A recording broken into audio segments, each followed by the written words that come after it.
Hi, this is Francis Metz, and this is Tamanawas, the card game. It was inspired by an article that I wrote for Odyssey Alive, a travel blog, and this isn't going to be like a card game you've played before.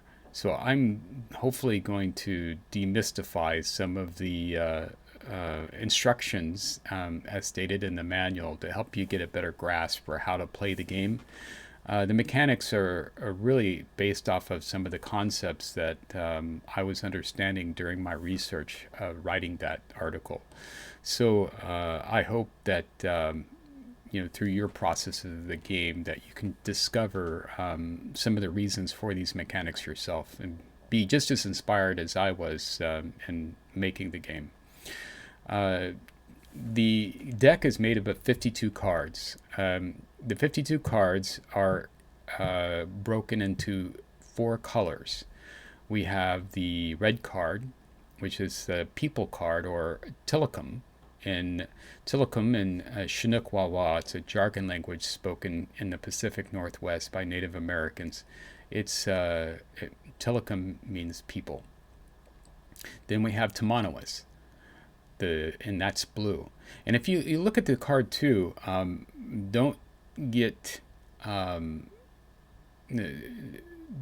don't get confused by the top ribbon of the card. If you look at the top ribbon, you'll see red, yellow, blue, red. This is a blue card, and it's denoted by the two blue thick lines on the left and right of the card. And also, if you look, you'll see a shape there. The colors are also represented by shapes so that the colors can easily be understood when placed next to each other. This is the Tamanawas card, or Spirit, and Chinook Wawa.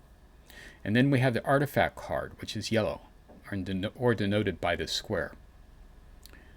And then we have the green card, which is a landmark card. And as you notice, they don't have any path symbols on the left or right. But if you look at the bottom right of the card next to the figurine, you'll notice that it has something that looks like the shape of a mountain. So these cards are not only denoted by their color, but they're also denoted by shapes, make them easier to recognize for some of us that don't work so well with color. The object of Tamanawas is to use the ribbon at the top of the card to match the color sequence that's in the path. All players share the same path. So all players have access to this one path that cards are laid into. And at any point during play, doesn't even have to happen during your turn, players who discover that the card that's in their hand matches the colors that are in the path, they can move that card onto the table. In the directions, it talks about a vision. It's one and the same thing. It's when it's talking about moving cards from your hand to the vision, it's talking about moving your card from your hand to the table. Like I said, it doesn't have to happen during your turn. Someone could place a card in the path and you notice immediately, hey, I have a card here that matches that exactly. I can put it here. So in order to match cards, you'll notice at the top of the ribbon you have 1, 2, 3, and then an archer symbol.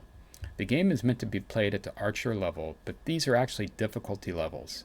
I'd suggest that new players that are kind of getting used to this mechanic, because it's going to be something that's new, that you only play up to the third level. For younger players, I would suggest that you just allow them to play up to the 2. So that just keep in mind that not all players have to play by the same difficulty level. It's whatever is agreed on by those that are playing together. But that'll help get younger ones also involved in the game, because there are lessons to be learned in this game. One of the lessons that I really appreciate is the fact that we're working with an ecosystem.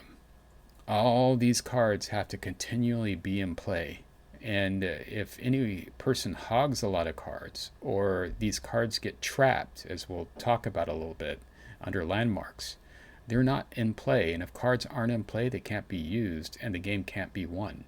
So there is this ecosystem, or this circulation of cards, that have to be maintained by all players.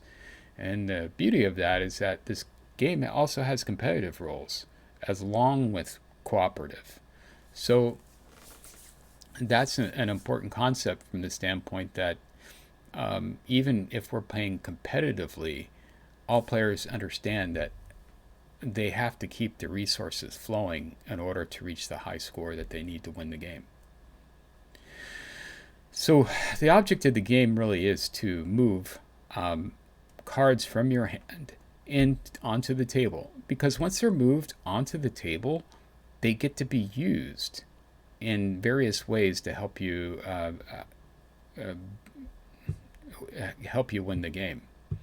One of the ways that is really important is that if you notice that all the cards, they have a description.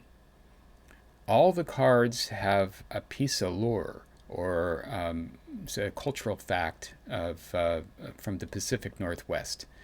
And like all the artifact cards are something that you would find in the Pacific Northwest. But the Telecom cards are different. They all have a special ability. Like this is the healer. And this card has a special ability that can be performed only if this card is grouped with a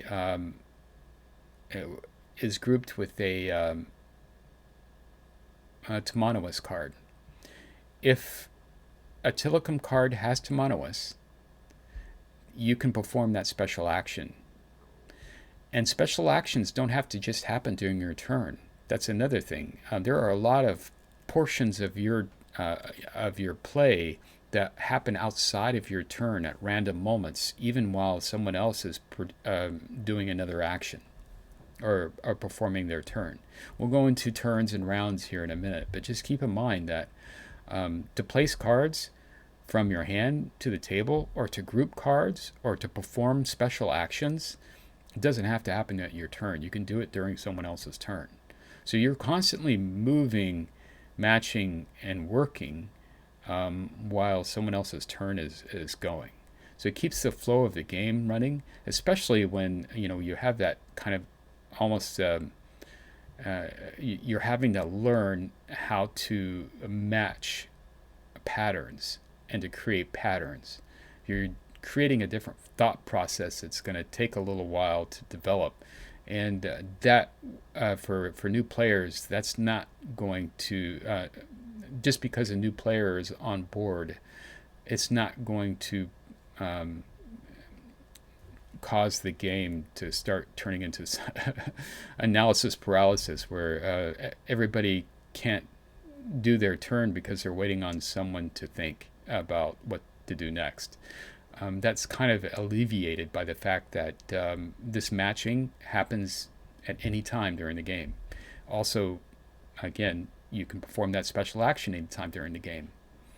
Another grouping that happens, there's two groupings. There's a Tamanawas grouping, and then there's artifact grouping. If we give a Telecom card an artifact, they get to fulfill a legend.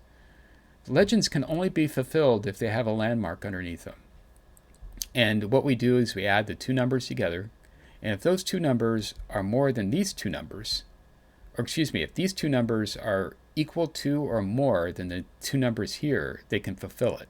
If they're less, it won't work. For instance, let's just say that I had this here, right? And I didn't have that there. So that's 4.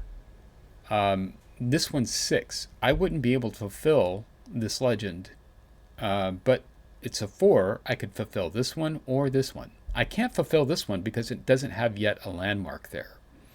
What happens when I fulfill a legend is that I take the person, I place it on the landmark, and then I'm able to move it, the landmark, into my score, which, if we're playing cooperatively, everybody uses the same score. all the cards get placed in the same score stack. And eventually you'll be adding landmarks to your score stack. And at the end of the game, you'll count all of the cards in your score stack. And if you have 15 or more points, you've won the game. For a competitive play, everybody has their own score stack. And that is going to be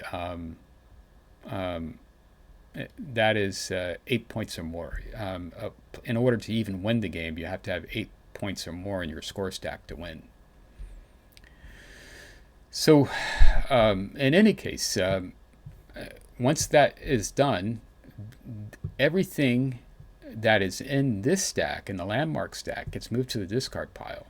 That means that you no longer have access to this person. If this person had a special ability, let's just say this person had a special ability. They had Tamanawas. But you needed to use this person to clear a landmark. You've lost that person and their special ability. But the important thing to keep in mind, though, is that it goes back into circulation. And that person gets to be used again by either you or someone else. And that keeping the resources in circulation are an integral part of the game. If it's not maintained by all players, the game will not be won, either competitively or cooperatively. So we've lost the use of this, of the healer, but we might be able to reuse this card on another turn, because it will eventually fall back into our hands, and we might match it up and use that again. So that is kind of the process of the game. But let's talk about what happens during a. Let's talk about what happens during a player's turn, and during the setup of the game. To set up the game, we'll shuffle the cards, and we'll place 4 cards in the Legends area. Wow. Just happens to have 3 reds in the Legend area. That's locked up 3 reds out of the 13. So that will make this game specifically difficult. There's ways around that. One of these card's special abilities is the Carver. The special ability of the Carver is that you can actually take any card from your hand and swap it with a card in the Legends. And that might not only, like for instance, the Carver could swap this 3 for a 1, putting a red back in play in circulation, but also making what you have to do there to get there easier. I don't have a Carver, but that just kind of gives you an idea of these special actions are really important to keep in mind, because they will help you build your path and help you move forward in the game and progress in the game more quickly. Players need Tamanawas. So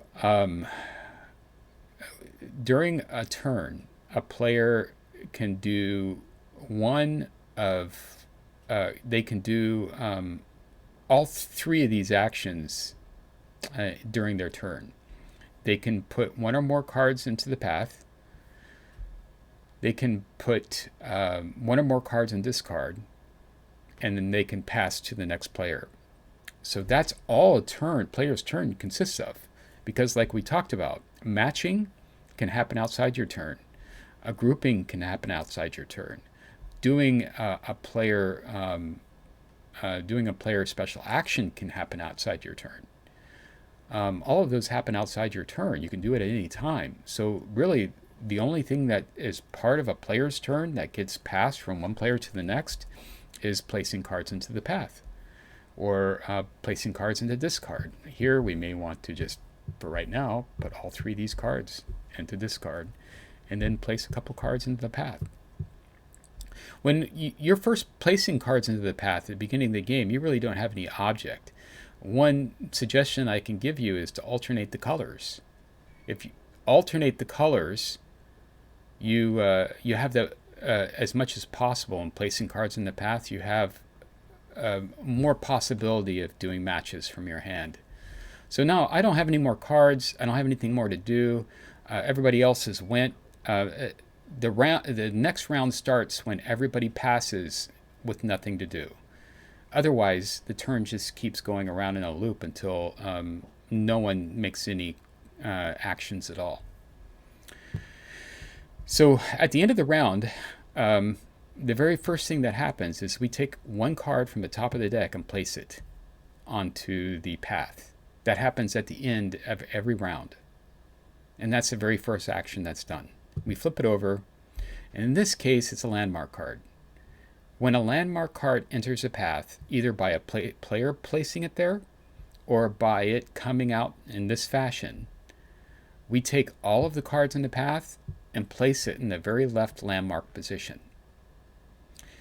Important reason to keep in mind is that if we get a lot of cards in the path and they get locked underneath that landmark that no one can satisfy the legend with, that is that many less cards that are in play to use to win the game. So it's important to clear out these landmarks, not only for your score, but also to keep cards in circulation. So in a nutshell, that is what this game is about.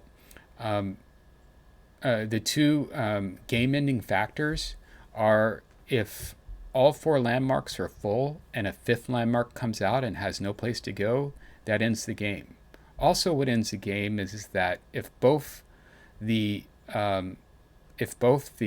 landmark, or excuse me, both the discard pile and generally what happens is that if when we run out of a deck, we take all the cards in the discard pile, shuffle them, and we make a new deck. If both the deck and the discard pile are empty, and we don't have enough to fill up, to place a card in the path and to fill up everybody's hands, or also what happens too during the end of a round, that card comes out here into the path, a card comes up here and fills any legend slots that are empty, and then all the players' hands get filled to 5. Like for instance, in the end of this round, I would get 5. What's happened here is that this is